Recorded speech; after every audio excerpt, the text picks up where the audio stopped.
Cinema ചെയ്യാൻ മാത്രമുള്ള മിടുക്കുണ്ടായി പോരാ, നമുക്കൊരു സിനിമ കഴിഞ്ഞ് അടുത്തൊരു പ്രോജക്റ്റിലേക്ക് എത്തിപ്പെടാനുള്ള മിടുക്ക് കൂടെ വേണം.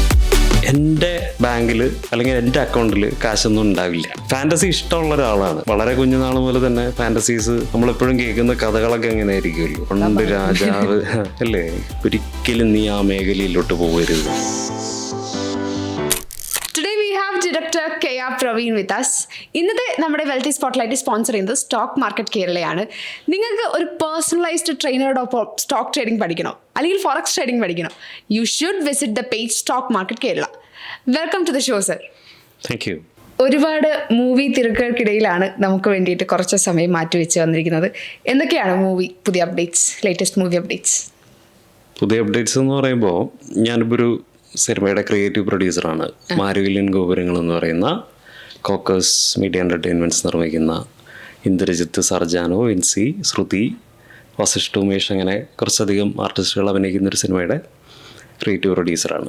അപ്പോൾ അതിൻ്റെ റിലീസിനോട് അടുക്കുന്നു, അതിൻ്റേതായിട്ടുള്ള തിരക്കുകൾ. അതല്ലാതെ എൻ്റെ സിനിമയുടെ എഴുത്ത്, അതിൻ്റെ തിരക്കുകൾ, ആർട്ടിസ്റ്റ് മീറ്റപ്പ്, അതൊക്കെയാണ് തിരക്കുകൾ. അതല്ലാതെ വലിയ തിരക്കൊന്നുമില്ല. ഒരു ഡയറക്ടറിൽ നിന്ന് മാറി എന്തെങ്കിലും ബിസിനസ് സ്ട്രീംസ് ഓഫ് ഇൻകം എന്തൊക്കെയാണ്? സ്ട്രീംസ് ഓഫ് ഇൻകം എന്ന് പറയുമ്പോൾ സിനിമ തന്നെയാണ് മെയിൻ വരുമാനം. അതല്ലാതെ ഏർലി 2014 സ്റ്റാർട്ട് ചെയ്തൊരു കമ്പനി ഉണ്ട്, പ്രൈവറ്റ് ലിമിറ്റഡ് കമ്പനിയാണ്. Regale Concepts and Innovations Private Limited എന്നാണ് കമ്പനിയുടെ പേര്. വൈഫാണ് മാനേജ് ചെയ്യുന്നതൊക്കെ. അതൊരു ബേസിക്കലി ഡിസൈൻസ് അല്ലെങ്കിൽ പ്രൊഡക്ഷൻസ്, ആഡ് പ്രൊഡക്ഷൻസ്, അതൊക്കെയാണ് മെയിൻലി ഫോക്കസ് ചെയ്യുന്നത്. അപ്പോൾ അത് ആണ് മെയിൻ ഇൻകം എന്നും പറയാം. സിനിമയല്ലാണ്ട് സ്ട്രീംസ് ഓഫ് ഇൻകം അതൊക്കെ തന്നെ. ഇല്ലാതെ കൃഷി, കടമുറി വാടക, അതൊന്നുമില്ല. ഏറ്റവും കൂടുതൽ ഇൻകം വരുന്നത് എവിടുന്ന? ഡിപ്പെൻസ് ആണ്. നമ്മൾ സിനിമ തന്നെ ആയിരിക്കും. സിനിമ തന്നെ ആയിരിക്കും. അല്ല, ഇനിഷ്യൽ സ്റ്റേജുകളിൽ ഒരു ഡയറക്ടർക്ക് പേയ്മെന്റ് കുറവായിരിക്കും. ചില ഡയറക്ടേഴ്സിന് പേയ്മെന്റ് ഇല്ല. അങ്ങനെ ഉണ്ടായിരുന്നു ഒരു കാലഘട്ടത്തിൽ. ഇപ്പോൾ അങ്ങനെ ഇല്ല. എല്ലാവർക്കും ഇപ്പം എൻ്റെ അറിവിൽ ഇപ്പോൾ ഞാനൊക്കെ സിനിമയിലേക്ക് വരുന്നത് 2017-18 കാലഘട്ടത്തിൽ. സിനിമയിലേക്ക് വരുന്നതല്ല, ഇൻഡിപെൻഡൻ്റ് ആകുന്നത്, എൻ്റെ സിനിമ ചെയ്തിട്ട് മുന്നോട്ട് വരുന്നത്. അപ്പോൾ മുതലൊക്കെ എൻ്റെ അറിവിൽ ഡയറക്ടർക്ക് കാശുണ്ട്, അല്ലെങ്കിൽ തെറ്റില്ലാതെ ജീവിക്കാനുള്ള ഒരു എമൗണ്ട് ഉണ്ട്. പണ്ട് കേട്ടിട്ടുണ്ട്, അല്ലെങ്കിൽ ഈവൻ ഞാൻ അസിസ്റ്റൻ്റായിട്ടൊക്കെ വളരെ പണ്ടൊന്നുമല്ല, ഒരു 2008-2010 കാലഘട്ടത്തിലൊക്കെ സീരിയലിലൊക്കെ അസിസ്റ്റൻ്റായിട്ടൊക്കെ വർക്ക് ചെയ്യുമ്പോൾ എൻ്റെ ഒരു സ്കെഡ്യൂളിന് എനിക്ക് കിട്ടിയിട്ടുള്ള 500 രൂപയൊക്കെയാണ്. അപ്പോൾ ആ കാലഘട്ടത്തിൽ ഒരു പക്ഷേ അങ്ങനെ ആയിരുന്നിരിക്കാം. പക്ഷേ നമുക്ക് അത്രത്തോളം ഹൈറാർക്കി ലെവലുമായിട്ട് അങ്ങനെ കണക്റ്റഡ് അല്ലാത്തത് കൊണ്ട് സങ്കല്പിക്കാനൊക്കെ പറ്റുള്ളൂ. ചിലപ്പം കുറവായിരുന്നിരിക്കുക, അല്ലെങ്കിൽ ഇല്ലായിരുന്നിരിക്കുക എന്നൊക്കെ. പക്ഷെ ഞാനൊക്കെ വരുമ്പോൾ തെറ്റില്ലാത്തൊരു റെമ്യൂണറേഷൻ ഫിക്സ് ചെയ്തിട്ട് തന്നെയാണ് എല്ലാവരും പ്രോജക്ട്സ് കമ്മിറ്റ് ചെയ്യുക. ഒരു ഡയറക്ടർ എന്ന രീതിക്ക് ഏറ്റവും കൂടുതൽ ഫിനാൻഷ്യലി ഒരു സ്ട്രഗിൾ ചെയ്യുന്നൊരു പീരീഡ് എപ്പോഴാണ് ആസ് എ ഡയറക്ടർ? ഒരു സിനിമ കഴിഞ്ഞ അടുത്ത സിനിമയ്ക്ക് ഇടയിലുള്ള പീരീഡ്. അതായത് ഇപ്പോൾ സിനിമ ചെയ്യാൻ മാത്രമുള്ള മിടുക്കുണ്ടായി പോരാ. ഫോർ എക്സാമ്പിൾ, ക്രിയേറ്റീവായിട്ട് ഷോർട്ട് ഡിവൈഡ് ചെയ്യാനോ അല്ലെങ്കിൽ ഒരു സിനിമ ഡയറക്റ്റ് ചെയ്യാനുള്ള മിടുക്ക് മാത്രം ഉണ്ടായാൽ പോരാ, നമുക്കൊരു സിനിമ കഴിഞ്ഞ് അടുത്തൊരു പ്രോജക്റ്റിലേക്ക് എത്തിപ്പെടാനുള്ള മിടുക്ക് കൂടെ വേണം. ഒരു പ്രൊഡ്യൂസറെ പറഞ്ഞ് കൺവിൻസ് ചെയ്യിക്കാനോ, ആർട്ടിസ്റ്റുമായിട്ട് പ്രോപ്പറായിട്ട് നെറ്റ്വർക്ക് ചെയ്തിട്ട് പ്രോജക്റ്റിലേക്ക് ഇന്നാക്കാനോ, അങ്ങനെ കുറച്ചൊരു കോർഡിനേഷൻ, ഒരു കൈൻഡ് ഓഫ് ബിസിനസ് മൈൻഡൂടെ വേണം. എങ്കിലേ നമുക്ക് ഒരു പ്രോജക്റ്റിൽ നിന്ന് അടുത്ത പ്രോജക്റ്റിലേക്ക് പോകാൻ പറ്റുള്ളൂ. ഫോർ എക്സാമ്പിൾ പറഞ്ഞു കഴിഞ്ഞിരുന്നാൽ, ഇപ്പോൾ ഒരാൾ വന്നിട്ട് എടാ നീ ഭയങ്കര മിടുക്കനാണ്, നീ സിനിമയാണ് കേട്ടോ, ഞാൻ ഹെൽപ്പ് ചെയ്യാം എന്നാരും പറയില്ല. നമ്മളായിട്ട് ഇറങ്ങി പോകണം, നമ്മളൊരു സെൽഫ് ഡ്രിവണായിട്ട് ഇറങ്ങി പോകണം. അപ്പോൾ ആ ഒരു മിടുക്കുണ്ടെങ്കിലേ നമുക്ക് അടുത്ത പ്രോജക്റ്റിലേക്ക് എത്താൻ പറ്റുള്ളൂ. ഒരു പ്രോജക്റ്റിൽ നിന്ന് അടുത്ത പ്രോജക്റ്റിലേക്ക് ആ മിടുക്കിൻ്റെ അളവനുസരിച്ചിട്ട് നമ്മൾ പെട്ടെന്ന് എത്താം, താമസിച്ചെത്താം. ഡിപ്പെൻസാണ് ആ കാലയളവ്. ആ കാലയളവിൽ ചിലപ്പോൾ നമുക്ക് ഫിനാൻഷ്യലി സ്ട്രഗിൾ ചെയ്യേണ്ടി വന്നേക്കാം. നമ്മൾ കിട്ടുന്ന കാശ് സൂക്ഷിച്ച് കൈകാര്യം ചെയ്തില്ല എങ്കിൽ. ഫോർ എക്സാമ്പിൾ, നമ്മളൊരു കുറേ നാൾ സിനിമയ്ക്ക് പിന്നാലെ നടക്കുകയാണെങ്കിൽ നമുക്കൊരു ചിലപ്പോൾ നമുക്ക് കടമൊക്കെ ഉണ്ടായെന്ന് വന്നേക്കാം. ഒരു ജോലിയിൽ ഫോക്കസ് ചെയ്ത് നിന്നുകൊണ്ട് നമുക്ക് സിനിമയിൽ ചിലപ്പോൾ ഇറങ്ങി നിൽക്കാൻ പറ്റിയെന്നൊന്നും വരത്തില്ലായിരിക്കാം. അപ്പം അങ്ങനെയൊക്കെ വരുമ്പോൾ നമുക്ക് കടമൊക്കെ ഉണ്ടായേക്കാം. ഉണ്ടാവണമെന്നല്ല, ഉണ്ടായേക്കാം. അപ്പോൾ നമുക്ക് ആദ്യം കിട്ടുന്ന സിനിമയുടെ വരുമ്പോൾ നമ്മൾ എന്ത് ചെയ്യും? പെട്ടെന്ന് കടമൊക്കെ തീർക്കും. അപ്പോൾ നമ്മൾ കുറേ അധികം കാശങ്ങ് തീരും. പിന്നെ നമുക്ക് ഡെയിലി ലൈഫ് എക്സ്പെൻസുകളുണ്ട്. മീറ്റ് ചെയ്യാൻ പറ്റില്ല. അപ്പോൾ അതിന് ശേഷം നമ്മുടെ കയ്യിൽ മിച്ചമുണ്ടെങ്കിൽ അടുത്ത പ്രോജക്റ്റ് വരെ നമുക്ക് പിടിച്ചേക്കാൻ പറ്റുള്ളൂ. മിച്ചമില്ല എങ്കിൽ നമ്മൾ പെട്ടു. അപ്പോൾ അത് സൂക്ഷിച്ച് കൈകാര്യം ചെയ്തില്ല എന്നുണ്ടെങ്കിൽ, അല്ലെങ്കിൽ ഫിനാൻഷ്യലി നമ്മൾ ആ ഒരു പ്ലാനിങ് ഇല്ല എന്നുണ്ടെങ്കിൽ ബുദ്ധിമുട്ടായിരിക്കും. എന്താണ് സാറിനെ സംബന്ധിച്ചൊരു financial independence? Discipline, financial independence എന്ന് പറയുമ്പോൾ ഈ പറയുന്ന പോലെ കാശ് കൈകാര്യം ചെയ്യുന്നതിലുള്ള ഡിസിപ്ലിൻ എനിക്കുണ്ടെന്ന് ഞാൻ കരുതുന്നു. ഫോർ എക്സാമ്പിൾ, ഇപ്പോൾ നമുക്കൊരു ഷർട്ട് എടുക്കണം, അല്ലെങ്കിൽ ഒരു പ്രോഡക്റ്റ് വാങ്ങണം. അപ്പോൾ എൻ്റെ കയ്യിലൊരു 5000 രൂപയുണ്ട്, അല്ലെങ്കിൽ എൻ്റെ കയ്യിലൊരു 10000 രൂപയുണ്ട്. ആ സാധനത്തിൻ്റെ വില ഒരു 20000 രൂപയാണെന്ന് കരുതൂ. അപ്പോൾ എനിക്ക് 2 ഓപ്ഷനാണുള്ളത്. ഒന്ന്, കടം മേടിച്ചിട്ട് അത് വാങ്ങാം. അല്ലാന്നുണ്ടെങ്കിൽ കുഴപ്പമില്ല, അതിലും താഴെ എൻ്റെ നീഡ് നടന്നാൽ മതി. ആ നീഡ് നടക്കാനുള്ള പ്രോഡക്റ്റ് 7000 രൂപയ്ക്ക് അവൈലബിൾ ആണ്, 10000 രൂപയ്ക്ക് അവൈലബിൾ ആണ്. അപ്പോൾ ഞാൻ എന്ത് ചൂസ് ചെയ്യണം? ആ ബുദ്ധി ഉണ്ടാവുക എന്നുള്ളതാണ് ആവശ്യം. അപ്പോൾ ഞാൻ അങ്ങനെ മുന്നോട്ട് പോകുന്നതുകൊണ്ട് വലിയ സ്ട്രഗ്ലിങ് അല്ല, ബുദ്ധിമുട്ടില്ലാണ്ട് മുന്നോട്ട് പോകാൻ പറ്റുന്നുണ്ട്. അല്ല, ഇപ്പോൾ നാളെ പെട്ടെന്ന് ഒരു ദിവസം രാവിലെ എഴുന്നേൽക്കുന്ന സമയത്ത് എനിക്കിന്ന് ഫ്രാൻസിൽ പോകണം എന്ന് തോന്നിക്കഴിഞ്ഞാൽ അങ്ങനെ പോകാനുള്ള ഒരു ഫിനാൻഷ്യൽ ബാക്കപ്പ് ഇല്ല. ആ, സേവിങ്സ്, ഇൻവെസ്റ്റ്മെൻറ്റ്സ് അങ്ങനെയല്ലേ ഈ പറഞ്ഞ രീതിയിൽ. ഫോർ എക്സാമ്പിൾ പറഞ്ഞു കഴിഞ്ഞിരുന്നാൽ, എൻ്റെ ബാങ്കിൽ അല്ലെങ്കിൽ എൻ്റെ അക്കൗണ്ടിൽ കാശൊന്നും ഉണ്ടാവില്ല. എൻ്റെ ഭാര്യയുടെ അക്കൗണ്ടിൽ ഉണ്ടാവാം. എൻ്റെ വീട്ടിലും എനിക്കൊരു സ്ഥാപനമുണ്ട്. സ്ഥാപനത്തിൻ്റെയൊക്കെ ഫിനാൻസ് മാനേജ് ചെയ്യുന്നത് വൈഫാണ്. അപ്പോൾ ഒരു കണക്കിന് അത് നല്ലതാണ്. ഇപ്പോൾ മന്ത്ലി കൃത്യമായി നമുക്ക് നമ്മളോട് തന്നെ ഒരു ഇതുണ്ടാവും. ഓക്കെ, ഇത്ര രൂപയ്ക്ക് കയ്യിലുണ്ടാവുള്ളൂ, അപ്പോൾ അതിനനുസരിച്ചിട്ട് വേണം ഞാൻ പ്ലാൻ ചെയ്യാൻ. ഇപ്പോൾ ഫ്രാൻസിൽ പോകണം എന്നുണ്ടെങ്കിൽ ഫ്രാൻസിന് എന്തിനു പോകണം? Is it relevant? ഞാനത് ആലോചിക്കും, ഞാൻ എന്തിനാണ് ഫ്രാൻസിൽ പോകേണ്ടത്. അപ്പോൾ എനിക്ക് ലൊക്കേഷൻ കാണണം. ഓക്കെ, ലൊക്കേഷൻ 2 തരത്തിൽ കാണാം. എനിക്ക് ഇൻഡിപെൻഡൻ്റ് ആയിട്ട് പോയി ലൊക്കേഷൻ കാണാം. ഒരു പ്രൊഡക്ഷൻ ഓക്കെ ആണെന്നുണ്ടെങ്കിൽ പ്രൊഡക്ഷൻ്റെ ചിലവിലും പോയി കാണാം. അപ്പോൾ എൻ്റെ ചിലവിൽ എനിക്ക് ഫ്രാൻസിൽ പോകണ്ട. അതല്ല, എനിക്ക് ഫ്രാൻസിൽ വെറുതെ പോകണം എന്നാണെന്നുണ്ടെങ്കിൽ ഞാൻ വൈഫിനോട് അല്ലെങ്കിൽ എൻ്റെ ഫിനാൻസ് മാനേജ് ചെയ്യുന്ന ആളിനോട് ഞാൻ പറയും. ആ ഒരു ക്രിയേറ്റീവ് ലെവലിൽ നിൽക്കുന്നതുകൊണ്ട് കുറച്ച് ബാധ്യതകൾ സ്പ്ലിറ്റപ്പ് ചെയ്ത് കൊടുത്തിട്ടുണ്ട്. ഇപ്പോൾ എൻ്റെ വീട്ടിലാണെങ്കിൽ പോലും എനിക്ക് 2 കുട്ടികളുണ്ട്. മൂത്താളുടെ പ്രായം 10, ഇളയാളുടെ പ്രായം 4 അടുക്കുന്നു. അവർക്കും ഡ്യൂട്ടീസ് സ്പ്ലിറ്റ് ചെയ്തിട്ടാണ് ഞങ്ങൾ ഫാമിലി ലൈഫ് മുന്നോട്ട് പോയിക്കൊണ്ടിരിക്കുന്നത്. ഏറ്റവും ഇളയ ആൾക്ക് ചെയ്യാൻ പറ്റുന്ന ഡ്യൂട്ടി ഉണ്ട് വീട്ടിൽ. ഫോർ എക്സാമ്പിൾ, എല്ലാ ദിവസവും വരുന്ന പത്രം ഇളയ കുട്ടി വേണം രാത്രിക്ക് മുന്നേ കൊണ്ടുപോയി വാർഡ്രോബിൽ വെക്കാൻ, അല്ലെങ്കിൽ അടുക്കി വെക്കാൻ. അല്ലെങ്കിൽ മൂത്ത ആൾക്ക് കിച്ചണിൽ അല്ലെങ്കിൽ എവിടെയാണോ ഹെൽപ്പ് ചെയ്യാൻ പറ്റുന്നത് അങ്ങനെ ഹെൽപ്പ് ചെയ്യണം എന്നുള്ള രീതിയിലൊരു ഡ്യൂട്ടി സ്പ്ലിറ്റപ്പ് ഉണ്ട്. അത് ഞങ്ങൾ ഫാമിലിയിൽ ഞങ്ങൾ ഇംപ്ലിമെൻ്റ് ചെയ്ത് വെച്ചിരിക്കുന്ന നല്ലതാണെന്ന് ഞങ്ങൾ സ്വയം കരുതുന്ന, ചിലപ്പം പുറത്തുനിന്ന് കേൾക്കുന്ന ഒരാൾ ചിലപ്പോൾ മറിച്ച് ചിന്തിക്കുകയായിരിക്കും, ബാലവേല എടുപ്പിക്കുന്നു എന്നൊക്കെ. അതങ്ങനെയല്ല. കുറച്ചൊക്കെ ഡിസിപ്ലിൻ്റെ ഭാഗമായിട്ട്, അതായത് തല്ലി വഴക്കുണ്ടാക്കി ചെയ്യിക്കുന്നതല്ല ചില കാര്യങ്ങളിപ്പോൾ. ഞാനൊക്കെ അങ്ങനെയാണ് വളർന്നത്, അല്ലെങ്കിൽ നമ്മളെല്ലാവരും അങ്ങനെയാണെന്നാണ് എൻ്റെ ഒരു വിശ്വാസം. അതിൻ്റെ ഭാഗമായിട്ട് കുട്ടികൾ അമിതമായിട്ട് പാമ്പർ ചെയ്യാണ്ട് അവർക്ക് ഇന്ന കാര്യങ്ങളൊക്കെ ചെയ്യാൻ പറ്റും. സെൽഫായിട്ട് കുറേ കാര്യങ്ങൾ അറിഞ്ഞിരിക്കണം. ഇപ്പോൾ ഞാനത് എന്തുകൊണ്ട് ചിന്തിച്ചു എന്നും കൂടെ പറയാം. ഞാൻ ഒരു വർക്കിൻ്റെ ഭാഗമായിട്ട്, ആരാണെന്ന് പറയുന്നില്ല, ആളിപ്പോൾ ഇൻഡസ്ട്രിയിലുള്ള ഒരാളായതുകൊണ്ട് ആരാണെന്ന് പറയുന്നില്ല, വർക്കിൻ്റെ ഭാഗമായിട്ട് ഒരു സ്ഥലത്ത് താമസിക്കുമ്പോൾ ഞങ്ങൾ 2 പേരാണ് റൂം ഷെയർ ചെയ്യുന്നത്. അപ്പോൾ ഇപ്പോൾ ഡെയിലി ഞാൻ എൻ്റെ ഡ്രസ്സ് കാശ് സേവ് ചെയ്യാൻ വേണ്ടിയിട്ട് നനച്ചിട്ട് കൊണ്ടുപോയി വിരിക്കും. അപ്പോൾ ഇയാളെല്ലാ ആഴ്ചയിലും ഒരു കവർ മുഴുവൻ ഡ്രസ്സുമായിട്ട് പോയി ഡ്രൈ ക്ലീനിങ്ങിന് കൊടുത്ത് അയൺ ചെയ്ത് മേടിച്ചുകൊണ്ട് വരും. അപ്പോൾ ഞാൻ ഒരു ദിവസം അവനോട് ചോദിച്ചു, എടാ ഈ ഡ്രൈ ക്ലീനിങ്ങിന് എത്ര രൂപയാണ് ചിലവാക്കുന്നത്? അപ്പോൾ ആൾ പറഞ്ഞ് ഇത്ര രൂപയാണ്. അപ്പോൾ നമ്മുടെ ഇപ്പോഴത്തെ അവസ്ഥയിൽ അത് കുറച്ച് ബുദ്ധിമുട്ടല്ലേ? നീ ആലോചിച്ച് നോക്കൂ. അപ്പോൾ എനിക്ക് തന്നെ ഇത്ര രൂപകളും തരാനുണ്ട്. വലിയ എമൗണ്ടൊന്നുമല്ല, ചിലപ്പോൾ 100-200 ആയിരിക്കും. പക്ഷേ നമ്മൾ ആ കാശ് കുറച്ച് സൂക്ഷിച്ച് കൈകാര്യം ചെയ്യണ്ടേ എന്ന് ചോദിച്ചപ്പോൾ പുള്ളി പറഞ്ഞ മറുപടി, എടാ എനിക്ക് തുണി കഴുകാൻ അറിയില്ല എന്നുള്ളതാണ്. ഓക്കെ, ഒരു പക്ഷേ ഒന്നുമില്ലായിരിക്കാം, തുണി എടുത്ത് വെള്ളത്തിലിട്ട് നമ്മളൊന്ന്, അതിന് പ്രത്യേകിച്ച് പ്രാക്ടീസൊന്നും വേണ്ടായിരിക്കാം, അല്ലെങ്കിൽ അത് നീറ്റാകുമോ നമ്മളൊന്നും അങ്ങനെ കറക്റ്റ് നീറ്റായോ എല്ലാ അണുക്കളും ചത്തൊന്നും നമുക്ക് അറിയില്ലല്ലോ, നമ്മൾ കഴുകുന്നു. പക്ഷെ പുള്ളിയുടെ പ്രോബ്ലം, പുള്ളിയുടെ ഇൻഹിബിഷൻ എന്ന് പറയുന്നത് എനിക്കറിയില്ലല്ലോ. ഇപ്പോൾ ചില ആൾക്കാർ പറയില്ല എനിക്ക് കുക്ക് ചെയ്യാൻ അറിയില്ല, അപ്പം ഞാൻ എങ്ങനെ ഹെൽപ്പ് ചെയ്യും? കുക്ക് ചെയ്യാൻ അറിയണമെന്നുള്ള കിച്ചണിൽ ഹെൽപ്പ് ചെയ്യാൻ അല്ലേ? സോ ലൈക്ക് വൈസ് ആ ഒരു ഡിസിപ്ലിൻ്റെ ഭാഗമായിട്ട് ഫാമിലിയിൽ അങ്ങോട്ടും ഇങ്ങോട്ടും ഞങ്ങൾ ഇംപ്ലിമെൻ്റ് ചെയ്തിരിക്കുന്ന ചില കാര്യങ്ങൾ കണക്ട് ചെയ്തിട്ടാണ് ഞങ്ങൾ മുന്നോട്ട് പോയിക്കൊണ്ടിരിക്കുന്നത്.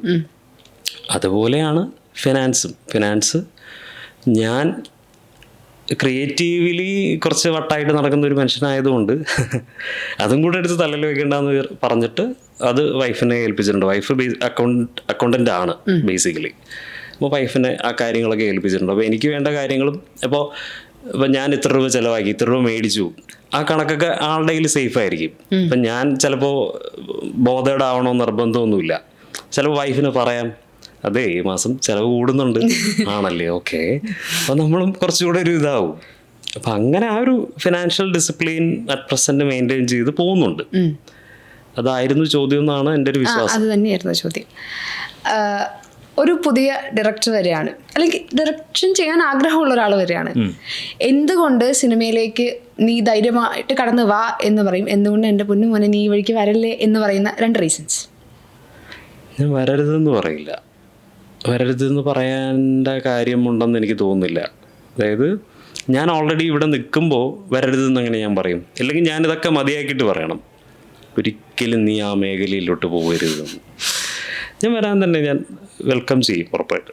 ഒരു നല്ല കഥ കിട്ടിയാൽ KR പ്രവീൺ അത് പ്രൊഡ്യൂസ് ചെയ്തേക്കും, യെസ് ഓർ നോ? സാഹചര്യങ്ങൾ ഒത്തു വന്നാൽ, ഫോർ എക്സാമ്പിൾ, ഒന്ന് എൻ്റെ കയ്യിൽ ഒരു പടം കേൾക്കുന്ന സിനിമ പ്രൊഡ്യൂസ് ചെയ്യാനും മാത്രമുള്ള പണമുണ്ടെങ്കിൽ, അല്ലെങ്കിൽ എന്നെ സഹായിക്കാൻ ആരെങ്കിലും പണവുമായിട്ട് റെഡിയായിട്ട് നിൽപ്പുണ്ടെങ്കിൽ ഞാൻ ചെയ്യും. എനിക്ക് പ്രൊഡ്യൂസ് ചെയ്യാൻ താല്പര്യമുണ്ട്. പുതിയ ടാലൻസിനെ സപ്പോർട്ട് ചെയ്യാൻ ഉറപ്പായിട്ടും താല്പര്യമുണ്ട്.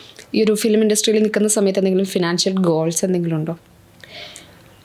ഫിനാൻഷ്യൽ ഗോൾസ് അതൊരു പ്രോഡക്റ്റുമായിട്ട് ബേസ് ചെയ്തിട്ടല്ല, പ്രത്യേകിച്ച് ബാധ്യതകളൊന്നും ഇല്ലാത്ത, അല്ലെങ്കിൽ ഒരു വർഷം 2-3 സിനിമകളൊക്കെ പ്രൊഡ്യൂസ് ചെയ്യാൻ പറ്റുന്ന തരത്തിലുള്ള ഒരു പ്രൊഡക്ഷൻ കമ്പനിയായി എൻ്റെ കമ്പനിയെ വളർത്തണം, അല്ലെങ്കിൽ എനിക്കിപ്പോൾ ഉള്ള കമ്പനിയെ പ്രൊഡക്ഷൻ കമ്പനിയായിട്ടും കൂടെ കൺവേർട്ട് ചെയ്യണം എന്ന് എനിക്കുണ്ട്. സോ അങ്ങനെ ഒരു ഫിനാൻഷ്യൽ ഗോൾ എനിക്കുണ്ട്. ഇപ്പോൾ നാളെ ഒരു അൺലിമിറ്റഡ് ബഡ്ജറ്റ് പടം വരികയാണ്, എങ്ങനെയുള്ള പടമായിരിക്കും എടുക്കുക? ഫാൻറ്റസി. എക്സാമ്പിൾ? Any example? ഇപ്പം അവതാർ ഫാൻറ്റസിയാണ് അല്ലേ? അവതാറിൽ അതുണ്ട് ഇതുണ്ടെന്നൊക്കെ പറഞ്ഞിരുന്നാൽ ഇറ്റ്സ് ഫാൻറ്റസി. അല്ലെങ്കിൽ നമ്മൾ മിന്നൽ മുരളി ഫാൻറ്റസിയാണ്. അങ്ങനെ ഫാൻറ്റസി ഓറിയൻറ്റഡ് ആയിട്ട് ഓൾറെഡി ഒരു സ്ക്രിപ്റ്റ് മനസ്സിലുണ്ട്, ഞാൻ ഡിസ്കഷൻസ് സ്റ്റാർട്ട് ചെയ്തിട്ടുണ്ട്. സോ ഫാൻറ്റസി ഇഷ്ടമുള്ള ഒരാളാണ്. വളരെ കുഞ്ഞുനാൾ മുതൽ തന്നെ ഫാൻറ്റസീസ് നമ്മളെപ്പോഴും കേൾക്കുന്ന കഥകളൊക്കെ എങ്ങനെ ആയിരിക്കുമല്ലോ, പണ്ട് രാജാവ് അല്ലേ, അല്ലെങ്കിൽ ഈവൻ അലാവുദ്ദീൻ അത്ഭുത വിളക്കും, ദാറ്റ്സ് എ ഫാൻറ്റസി. അല്ലെങ്കിൽ നമ്മൾ പുരാണങ്ങളിലൊക്കെ വായിക്കുന്നതിനകത്തൊരു ഫാൻറ്റസി ഉണ്ടല്ലോ. സോ ഫാൻറ്റസി ഇഷ്ടമാണ് എനിക്ക് പൊതുവെ, ഫാൻറ്റസൈസ് ചെയ്യാനും ഒക്കെ ഭയങ്കര ഇഷ്ടമാണ്. ഒരു മൂവി ചെയ്യുമ്പോൾ ഇതിന് ഇത്രയും ബഡ്ജറ്റാണ് വേണ്ടത് അത് തീരുമാനിക്കുന്ന ഫാക്ടേഴ്സ് എന്തൊക്കെയാണ്, എങ്ങനെയാണ് അത് തീരുമാനിക്കുക? അത് അങ്ങനെ ചുരുക്കി പറയാൻ പറ്റില്ല, ഒരു കുറച്ച് ഇതുണ്ട്. അതായത് നമ്മൾക്കൊരു കഥ കിട്ടിക്കഴിഞ്ഞിരുന്നാൽ കഥയെ നമ്മൾ ചാർട്ട് ചെയ്യുക എന്ന് പറയുന്നത് അതിൻ്റെ സീന് വച്ചിട്ട്, അല്ലെങ്കിൽ എത്ര ലൊക്കേഷനിലാണ് ആ സീനുകൾ സംഭവിക്കുക, ഒരു ലൊക്കേഷനിൽ എത്ര ദിവസം വേണം, എത്ര ആർട്ടിസ്റ്റുകൾ വേണം, ഇപ്പോൾ മൾട്ടിപ്പിൾ ക്യാമറാസ് വേണ്ടി വരുന്ന സീൻസ് ആണോ, ഡേ ആൻഡ് നൈറ്റ് ഷൂട്ട് പോവോ, ഇങ്ങനെ പല ആസ്പെക്ട്സിനെ ബേസ് ചെയ്തിട്ട് നമ്മളിങ്ങനെ ചാർട്ട് ചെയ്യും. അതിനെ ബേസ് ചെയ്തിട്ടാണ് ബഡ്ജറ്റ് ചെയ്യുക. ഇപ്പോൾ കുറച്ചൊക്കെ എക്സ്പീരിയൻസ് ആയി കഴിയുമ്പോൾ നമുക്കൊരു സ്ക്രിപ്റ്റ് വായിച്ചു തുടങ്ങുമ്പോൾ ഒരു ഏകദേശ ബഡ്ജറ്റ് മൈൻഡിലേക്ക് വരും. ഇത് ഇത്ര ദിവസം കൊണ്ട് തീരും, ഇന്ന ആസ്പെക്ട്സ് വെച്ചിട്ട് ഇത്ര രൂപയിൽ കഴിയും.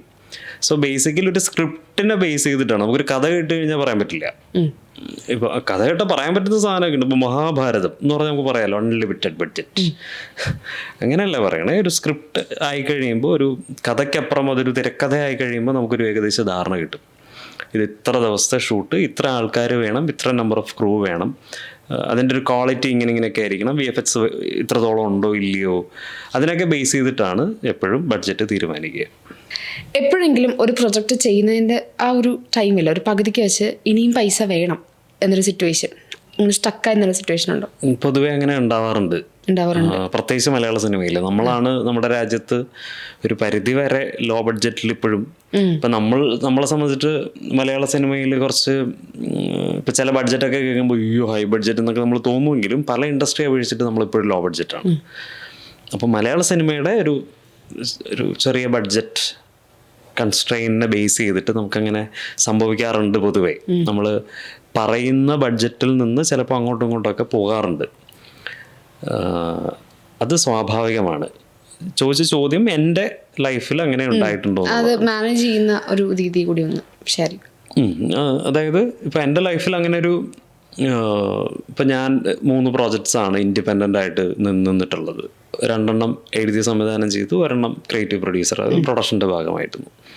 ഇത് 3ലും പ്രോജക്റ്റ് ഏതാണെന്ന് പറയുന്നില്ല, പക്ഷേ ഒരു പ്രോജക്റ്റിന് നമുക്ക് പെട്ടെന്ന് അയ്യോ ഇത് കൂടുതൽ കാശ് വേണ്ടി വരുമല്ലോ, അല്ലെങ്കിൽ ചാർട്ട് പൊളിയുമല്ലോ, നമുക്ക് കൂടുതൽ നമ്പർ ഓഫ് ഡേയ്സ് ഷൂട്ട് പോകണമല്ലോ എന്നൊക്കെ തോന്നി, അല്ലെങ്കിൽ അങ്ങനെ ഒരു അവസ്ഥ വന്നു. പക്ഷെ നമ്മൾ മെയിൻലി പ്രൊഡക്ഷൻ ടീം അല്ലെങ്കിൽ ക്രിയേറ്റീവ് ടീം ചിന്തിക്കുന്നത് വെച്ചിരുന്നാൽ ഈസ് ഇറ്റ് റെലവൻറ്റ്, നമ്മൾ ആ കാശ് ഇൻവെസ്റ്റ് ചെയ്യുന്നത് കൊണ്ട് സിനിമയ്ക്ക് ഏതെങ്കിലും ഗുണമുണ്ടോ, അല്ലെങ്കിൽ കട്ട് ചെയ്ത് കളയാൻ പറ്റും. എഡിറ്റിൽ ഇത്രയൊക്കെ കാശ് ഇൻവെസ്റ്റ് ചെയ്തിട്ടും എഡിറ്റിംഗ് ടേബിളിൽ കട്ട് ചെയ്ത് കളഞ്ഞിട്ട് കാര്യമില്ല. അപ്പോൾ നമ്മൾ അങ്ങനെയൊക്കെ ചിന്തിക്കും. റെലവൻ്റ് ആണോ നമ്മൾ ഫൈനലൈസ് ചെയ്യുകയാണെന്നുണ്ടെങ്കിൽ നമ്മൾ കൂട്ടായിട്ടിരുന്ന് ഡിസ്കസ് ചെയ്യും. പറ്റിപ്പോയി, ഓക്കെ, സോ വാട്ട്സ് നെക്സ്റ്റ്, അല്ലെങ്കിൽ നമ്മൾ വിചാരിച്ച പോലെ നടന്നില്ല, അല്ലെങ്കിൽ നമ്മൾ പ്ലാനിങ് പൊളിഞ്ഞു, ഇനി എന്ത് ചെയ്യാം എന്ന് ഡിസ്കസ് ചെയ്യും. ഇപ്പോൾ കാര്യങ്ങളൊക്കെ മനസ്സിലാവുന്ന ടീം ആണെന്നുണ്ടെങ്കിൽ, അല്ലെങ്കിൽ പ്രൊഡക്ഷൻ ഹൗസൊക്കെ ആണെന്നുണ്ടെങ്കിൽ ഒരു വലിയ ബുദ്ധിമുട്ടില്ലാണ്ട് സഹകരിക്കും. അങ്ങനെയാണ് സാധാരണ ചെയ്യുക. പിന്നെ കൂടുതലും ഇത്തരം ചാർട്ട് പൊളിയാതിരിക്കാൻ വേണ്ടിയിട്ടാണ് നമ്മൾ ചീഫ് അസോസിയേറ്റിനെയും ഒരു പ്രൊഡക്ഷൻ കൺട്രോളറിനെയൊക്കെ ഫിക്സ് ചെയ്യുക. എസ്പെഷ്യലി എക്സ്പീരിയൻസ്ഡ് ആയിട്ടുള്ള ആൾക്കാർ. നമ്മൾ വേറെ ഏത് സ്ഥലത്തും ന്യൂ ഫേസസിന് വെക്കും, പുതിയ നടൻ, പുതിയ സംവിധായകൻ, പക്ഷെ എപ്പോഴും എക്സ്പീരിയൻസ്ഡ് ആയിട്ടുള്ള ചീഫ് അസോസിയേറ്റ്, എക്സ്പീരിയൻസ്ഡ് ആയിട്ടുള്ള കൺട്രോളർ, അങ്ങനെയൊക്കെ ആയിരിക്കും. അറ്റ്ലീസ്റ്റ് അവർ ഒരു പ്രൊഡക്ഷൻ എക്സിക്യൂട്ടീവ് ആയിട്ടോ പ്രൊഡക്ഷൻ മാനേജറൊക്കെ ആയിട്ടോ വർഷങ്ങളുടെ പരിചയമുള്ളൊരു കൺട്രോളറെങ്കിലും ആയിരിക്കും. ഇപ്പോൾ അസോസിയേറ്റ് ആണെങ്കിലും വർഷങ്ങളുടെ പരിചയമുള്ളൊരു AD-യോ ഫസ്റ്റ് AD-യോ ഒക്കെ ആയിരിക്കും നമ്മൾ അസോസിയേറ്റ് ചീഫൊക്കെ ആയിട്ട് വെക്കുക. അവർക്ക് എക്സ്പീരിയൻസിന് ഭയങ്കര ആവശ്യമുണ്ട്. കാരണം ഒരാളാണ് ഫിനാൻസ് കോർഡിനേഷൻസ് ഒക്കെ ഹാൻഡിൽ ചെയ്യുന്നത്, ഒരാളാണ് ഈ ആർട്ടിസ്റ്റ് മാനേജ്മെൻറ്റ് അല്ലെങ്കിൽ ഷൂട്ട് ഡേയ്സിനിടയിലുള്ള ഇപ്പോൾ സീൻസ്, ഇപ്പോൾ ഒരു 4 സീന് നമ്മളൊന്ന് എടുക്കണം, അല്ലെങ്കിൽ ഒരു 3 സീൻ എടുക്കണം എന്ന് പ്ലാൻ ചെയ്ത് കഴിഞ്ഞാൽ അവർക്കൊരു ധാരണ ഉണ്ടാവും. അല്ലെങ്കിൽ ഇപ്പോൾ എക്സ്പീരിയൻസ് ആയിട്ടുള്ള ഡയറക്ടറൊക്കെ ആണെന്നുണ്ടെങ്കിൽ നമുക്കൊരു ധാരണ ഉണ്ടാവും. ഈ സീൻ ഇത്ര സമയത്തിന് മുകളിൽ പോയി കഴിഞ്ഞിരുന്നാൽ പണിവാളും, അപ്പോൾ അത് ഇത്ര ടൈം ഫ്രെയിമിനുള്ളിൽ തീർക്കണം എന്നൊക്കെ പറഞ്ഞിട്ട് നമ്മൾ ചെയ്യും. അല്ലെങ്കിൽ നമുക്ക് അൺലിമിറ്റഡ് ബഡ്ജറ്റൊക്കെ തരണം, വളരെ ഇപ്പം സ്ക്രിപ്റ്റൊക്കെ വായിച്ച് നോക്കിയിട്ട് ചേട്ടാ എത്ര രൂപയാണ് ബഡ്ജറ്റ് അലോക്കേറ്റ് ചെയ്യാൻ പറ്റുക, ഇത്രയൊക്കെ ആവില്ലേ എന്ന് ചോദിക്കുമ്പോൾ ചില പ്രൊഡ്യൂസേഴ്സ് പറയും നീ ചെയ്യ്, തീരുന്നതാണ് ബഡ്ജറ്റ് എന്ന് പറയുന്ന ഒരു പ്രൊഡ്യൂസർ ഉണ്ടെങ്കിൽ അത് അൺലിമിറ്റഡ് ബഡ്ജറ്റാണ്, നമുക്ക് അങ്ങനെ എന്ന് പറഞ്ഞിട്ട് അങ്ങ് ചെയ്യാം, കുറച്ച് റിലാക്സ്ഡ് ഒക്കെ ആയിട്ട് ചെയ്യാം. ഇപ്പോൾ പല ഇൻഡസ്ട്രിയിലും സൺഡേ ഒക്കെ ലീവാണ് അല്ലേ. ഇപ്പോൾ ഇവിടെ ആണെങ്കിൽ പോലും നമുക്കിപ്പോൾ ഓഫീസിലൊക്കെ സൺഡേ ഓഫാണ്. മലയാള ഫിലിം ഇൻഡസ്ട്രിയിൽ സൺഡേ ഓഫില്ല. അവിടെ ഒരു ഡേ ആൻഡ് നൈറ്റ് പ്രൊസീജിയർ ഒന്നുമില്ല. നമ്മളൊരു പടം തുടങ്ങി കഴിഞ്ഞിരുന്നാൽ പിന്നെ കണ്ടിന്യൂസ് ആയിട്ട് അങ്ങ് പോകും. അപ്പോൾ അൺലിമിറ്റഡ് ബഡ്ജറ്റൊക്കെ വരികയാണെന്നുണ്ടെങ്കിൽ it's a man made creativity അല്ലേ. മനുഷ്യൻ്റെ ബുദ്ധിയും അല്ലെങ്കിൽ ആരോഗ്യവും ഒക്കെ ഭയങ്കര ഇമ്പോർട്ടൻ്റ് ആണ്. കുറച്ചൊക്കെ റിലാക്സേഷനൊക്കെ നമ്മൾ ചിലപ്പോൾ കൊടുത്തേക്കും അൺലിമിറ്റഡ് ബഡ്ജറ്റ് വന്നു കഴിഞ്ഞാൽ. ആഴ്ചയിൽ അല്ലെങ്കിൽ 2 ആഴ്ചയിൽ ഒരിക്കലെങ്കിലും ഒരു 1 ഡേ ഫ്രീ, അല്ലെങ്കിൽ ഇപ്പോൾ ലേറ്റ് നൈറ്റ് ഒക്കെ പോകുന്നതിന് പകരം നമ്പർ ഓഫ് ഡേയ്സ് ഒരു 7, 6:30 ഒക്കെ ഷൂട്ട് തീർത്തിട്ട്, അല്ലെങ്കിൽ 7 o'clock ഷൂട്ട് തീർത്തിട്ട് ബാക്കിയുള്ള ടൈമും കൂടെ കണ്ടെയ്ൻ ചെയ്തുകൊണ്ട് നമ്പർ ഓഫ് ഡേയ്സ് കൂട്ടുക. ഇങ്ങനെയുള്ള പ്രൊഡക്റ്റീവായിട്ടുള്ള ഇടപെടലുകളിലേക്ക് നമ്മൾ പോകും. പക്ഷെ അറ്റ് പ്രസൻറ്റ് അതിന് സ്കോപ്പില്ല, നമുക്ക് ഒന്നും ചെയ്യാനില്ല. ഫിലിം ഇൻഡസ്ട്രിയിൽ നിൽക്കുമ്പോൾ ഏറ്റവും രസകരമായൊരു അനുഭവം ഉണ്ടായിരിക്കുന്നത് എന്താണ്? ഓക്കെ, രസകരം എന്ന വാക്ക് ഭയങ്കര കോംപ്ലിക്കേറ്റഡ് ആണ്. എന്നാലും ഇപ്പം എൻ്റെ ഒരു അനുഭവം പറയാം. ഇപ്പം ഞാൻ കുറി ചെയ്യുന്ന സമയത്ത്, കുറി ഫസ്റ്റ് കമ്മിറ്റ് ചെയ്യുന്ന വേറൊരു പ്രൊഡ്യൂസറാണ്, ഇൻഡസ്ട്രിയിലുള്ളൊരു പ്രൊഡ്യൂസറാണ്. അപ്പോൾ അദ്ദേഹം കമ്മിറ്റ് ചെയ്യുന്നു, ഞങ്ങൾ എല്ലാം പറയുന്നു. അപ്പോൾ ഞാൻ എൻ്റെ സന്തോഷത്തിലാണ്, ഞാൻ എൻ്റെ സ്ക്രിപ്റ്റിംഗ് പരിപാടികളിലേക്കൊക്കെ പോകുന്നു. ഓൾറെഡി ഞങ്ങൾ ആർട്ടിസ്റ്റ് മീറ്റപ്പൊക്കെ കഴിഞ്ഞു, വിഷ്ണു ഒക്കെ ആയിട്ട് മീറ്റൊക്കെ ചെയ്ത് കഴിഞ്ഞിട്ടൊക്കെയാണ് പ്രൊഡക്ഷൻ ഓക്കെ ആവുന്നത്. അപ്പോൾ സ്ക്രിപ്റ്റും അതിൻ്റെ ക്രിയേറ്റീവ് പരിപാടികളൊക്കെ ആയിട്ട് ഇങ്ങനെ മുന്നോട്ട് പോകുന്ന സമയത്ത് പ്രതീക്ഷിക്കുന്നതിൽ നിന്ന് നമ്പർ ഓഫ് ഡേയ്സ് കൂടുന്നുണ്ട്. അതായത് ഷൂട്ട് ഡേയ്സിലേക്ക് എത്താൻ വേണ്ടിയിട്ട്, അല്ലെങ്കിൽ ഒരു പ്രോപ്പർ ഉത്തരവൊക്കെ കിട്ടാൻ വേണ്ടിയിട്ട്. അപ്പം പുള്ളി ഇങ്ങനെ പറയുന്നുണ്ടെടാ, ഞാനിപ്പോൾ ചെയ്തു വെച്ചിരിക്കുന്ന പടം കുറച്ചൊന്ന് ലേറ്റ് ആവും, നീ ഒന്ന് വെയിറ്റ് ചെയ്യുക എന്ന് പറയുന്നുണ്ട്. ഞാൻ ഓക്കെ വെയിറ്റ് ചെയ്യുന്നു.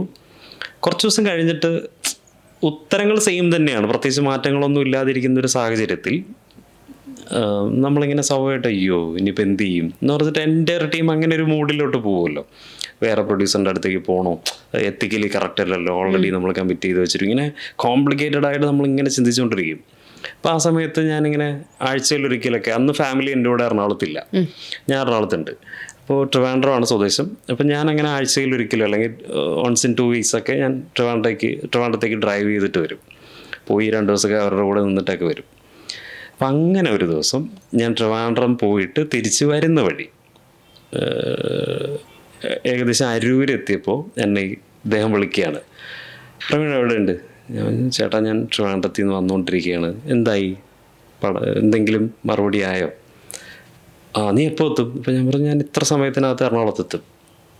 ഓക്കെ, നീ നേരെ പ്രൊഡ്യൂസർ അസോസിയേഷനിലേക്ക് വരണം. അപ്പം ഞാനിങ്ങനെ ചിന്തിക്കുന്നത്, അപ്പോൾ ശരി കേട്ടാന്ന് പറഞ്ഞ് കട്ട് ചെയ്തിട്ട് ഞാൻ ഇങ്ങനെ ആലോചിക്കുന്നത് എന്തിനായിരിക്കും പ്രൊഡ്യൂസർ അസോസിയേഷൻ, അങ്ങനെ ഒരു പ്രൊസീജിയർ ഉണ്ടോ, ഡയറക്ടർ പോയി കഥ പറയണോ എന്നൊക്കെ ഞാനിങ്ങനെ ആലോചിച്ച് വളരെ കോംപ്ലിക്കേറ്റഡ് ആയിട്ട് പോവുകയാണ്. സമയം 12:30 ആലോചിച്ചോണം. അപ്പം ഞാനിങ്ങനെ ഒരുപാട് ചിന്തകളിലൂടെ പ്രൊഡ്യൂസർ അസോസിയേഷനിലേക്ക് ചെന്നു. പ്രൊഡ്യൂസർ അസോസിയേഷൻ്റെ പുതിയ കെട്ടിടത്തിൽ ഞാൻ ആദ്യമായിട്ടാണ് പോകുന്നത്. അപ്പോൾ ഞാൻ ഓക്കെ ഒരു പുതിയ കെട്ടിടമൊക്കെ വെച്ചു എന്നൊക്കെ പറഞ്ഞിട്ട് പോകുന്നു.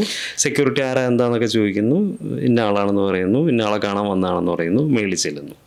മേളിൽ ചെല്ലുമ്പോൾ ഞാനങ്ങനെ റിസപ്ഷൻ ഏരിയയിൽ ഇരിക്കുമ്പോൾ ഇദ്ദേഹം വന്നിട്ട് ബാ എന്ന് പറഞ്ഞ് കൂട്ടിക്കൊണ്ട് അകത്തേക്ക് പോവാണ്. അപ്പോൾ എന്നെ ഒരു ഫുഡ് കഴിക്കുന്ന സ്ഥലത്തേക്കാണ് കൂട്ടിക്കൊണ്ട് പോകുന്നത്.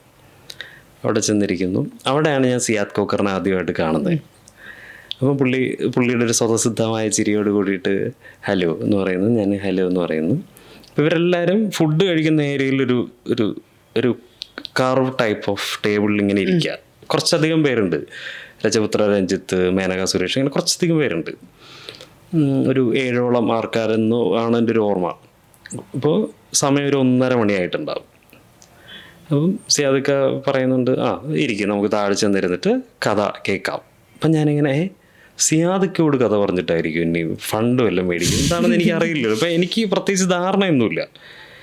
അപ്പം ഞാനങ്ങനെ ഇരിക്കും. അപ്പോൾ നമ്മളൊരു ഈ മലയാളികൾക്കൊരു ദുരഭിമാനം ഉണ്ടല്ലോ, ചില വീടുകളിലൊക്കെ പോകുമ്പോൾ നമ്മളോട് ചോദിക്കില്ലേ കഴിക്കുന്നോ, കഴിച്ചിട്ടാണോ എന്നൊക്കെ നമ്മൾ പറയുമല്ലോ. 1:30 മണിക്ക് എന്നോട് വളരെ മാന്യമായിട്ട് അവർ ചോദിക്കുന്നുണ്ട്, പ്രവീണിനും കൂടെ ഫുഡ് പറയട്ടെ? വേണ്ട, ഞാൻ കഴിച്ചിട്ടാവുന്നു, വളരെ കാര്യമായിട്ട് ഞാൻ പറയാണ്. ശരി എന്ന് പറഞ്ഞിട്ട് ഞാൻ നോക്കുമ്പോൾ ഇവരെല്ലാവരും എൻ്റെ മുമ്പിൽ ചിക്കൻ ബിരിയാണി തുറന്നു വെച്ചിട്ട് കഴിക്കുകയാണ്. ഞാനിങ്ങനെ രാവിലെ 6 മണിക്ക് ഞാൻ ട്രിവാൻഡ്രത്തിൽ നിന്ന് തിരിച്ചതാണ്. ഇതിനിടയിൽ 1-2 മീറ്റിംഗ് കഴിഞ്ഞിട്ടാണ് ഇവിടെ വന്നിരിക്കുന്നത്. നല്ല ടയേർഡാണ്, ഒരു ഗ്ലാസ് വെള്ളം പോലും കുടിച്ചിട്ടില്ല. വിശന്ന് വലഞ്ഞിരിക്കുന്ന എൻ്റെ മുമ്പിൽ ഇവരെല്ലാവരും മൃഷ്ടാനം ചിക്കൻ ബിരിയാണി കഴിച്ച് ഞാൻ അതൊക്കെ കണ്ട് ആസ്വദിച്ച് അതിനുശേഷമാണ് ഇവരെല്ലാം കൈയൊക്കെ കഴുകി കഴിഞ്ഞിട്ട് താഴെ എത്തി.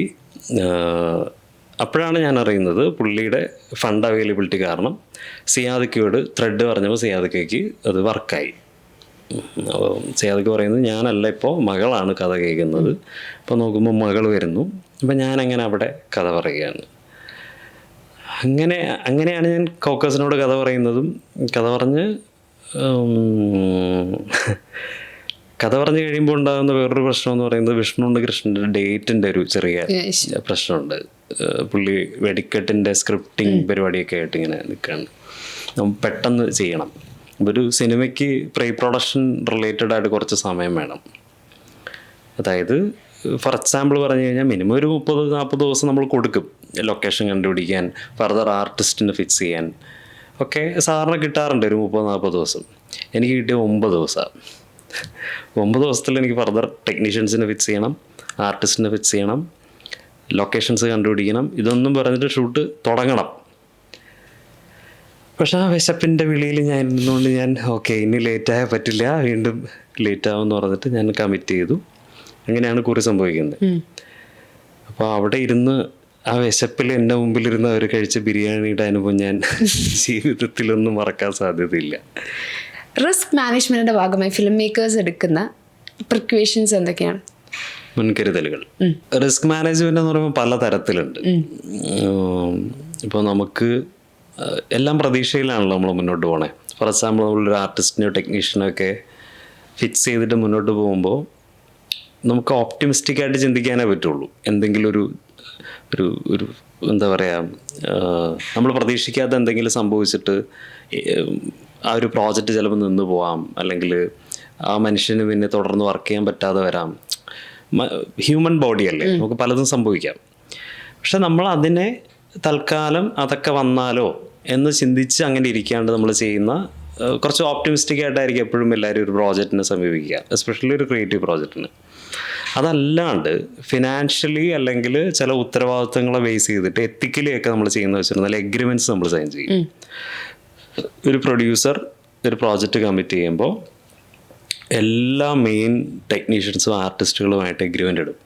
അവർക്ക് ആ പ്രോജക്റ്റിൽ നിന്ന് പ്രോജക്റ്റ് കഴിയുന്നത് വരെ കഴിഞ്ഞ് അതിൻ്റെ മാർക്കറ്റിംഗ് അല്ലെങ്കിൽ അങ്ങനെയുള്ള കാര്യങ്ങൾക്ക് സഹകരിക്കുന്ന ഉൾപ്പെടെ പോയിൻ്റ് ഔട്ട് ചെയ്തിട്ട് ലീഗൽ എഗ്രിമെൻ്റ് ഇടും. സോ അതിൽ നിന്ന് അവർക്ക് ഒരിക്കലും ഒഴിഞ്ഞു മാറാൻ പറ്റത്തില്ല. സോ അങ്ങനെയുള്ള റിസ്കുകൾ ആ എഗ്രിമെൻറ്റുകളിലൂടെ നമ്മൾ മാറ്റും.